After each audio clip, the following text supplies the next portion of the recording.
Music used to be a very simple business. 650 years ago, a small number of French monks began hand-copying their liturgical chants. Around the same time, over in Venice, Ottaviano Petrucci was producing the first ever printed songbook. For 20 years, he was the only music rights holder globally.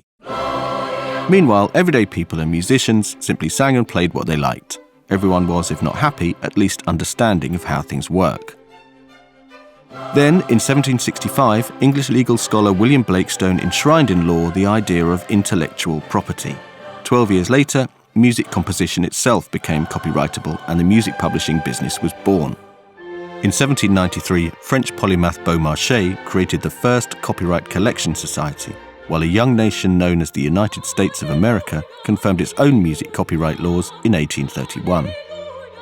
However, in 1849, things started to get a little sticky when the Court of Appeal in Paris ordered the owners of the Ambassadeurs Café to pay royalties to popular composer Ernest Bourget for unauthorized use of his music, and so the first Performing Rights Society was formed. The next 30 years saw far more activity than the previous 300. In 1877, Thomas Edison invented the phonograph and the recording business was born. By 1911, sound recordings and live recordings became protected by the largest and most wide-ranging Copyright Act in human history. A composer's work was now protected for life plus 50 years after their death.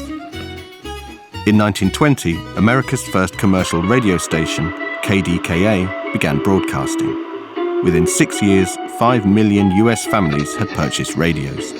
Between 1914 and 1921, the US recorded music industry doubled in size. The 12-inch vinyl LP arrived in 1948, the 7-inch 45 a year later. Stereo recordings and home-use magnetic tape arrived around 1957. As ever, new technology drives demand.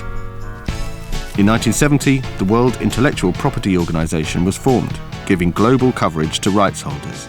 But, as we will see, a simple business model, make physical products and track their sales and usage through a relatively small number of outlets, will have about a decade's good grace before it becomes a whole lot more complicated. In 1982, the CD was launched, putting digital masters in consumers' hands for the first time. This would prove to be somewhat problematic.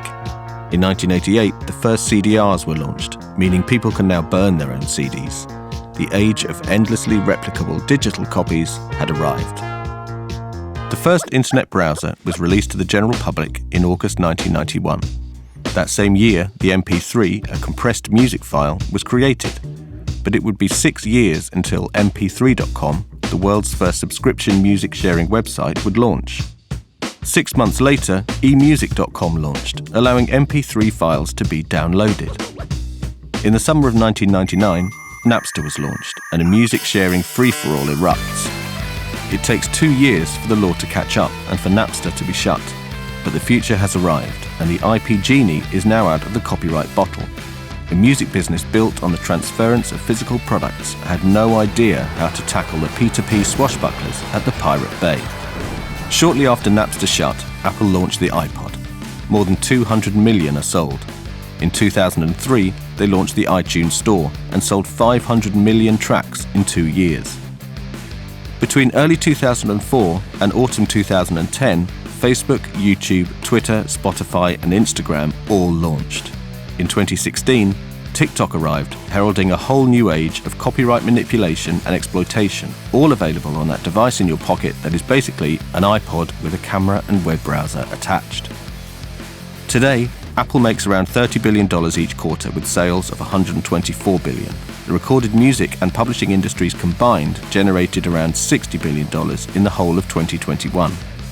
So, as we can see, the funnel which once poured a manageable amount of music through a select amount of outlets is now a fire hose, blasting copyrighted material through billions of outlets, and the music industry, a business designed at best to deal with a few 100,000 copyrights, is drowning in data, surrounded by unlicensed music use and missing out on millions in untraceable, untouched royalties. Then in comes Utopia, ready to bridge the data gap for all.